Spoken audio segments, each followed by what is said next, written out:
kamusta na? Pasensya na at November 2024 pa ako nag-aas na yung magpadala ko pero nawalang natuloy. Mga simpleng bagay lang na items na yan pero mga personal kong items yan.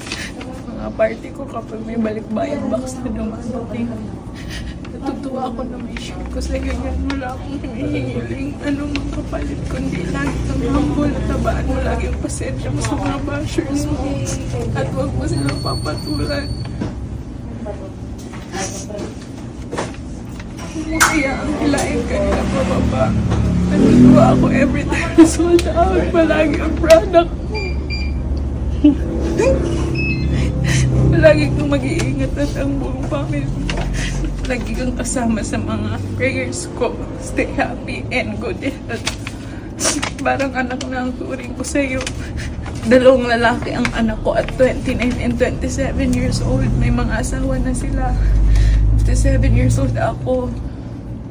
Hanggang dito na lang, Miss Honey. Thank you and God bless.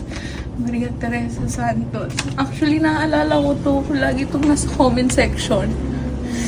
Nakikita ko siya sa comment section. Lagi siyang nagko-comment. Nare-replyan ko naman siya. Thank you po.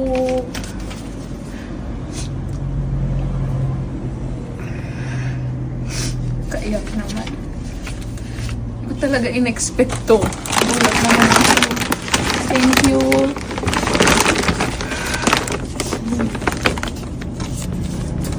Marami daw po. Balikbayan ba? Andito pa naman ako sa shop.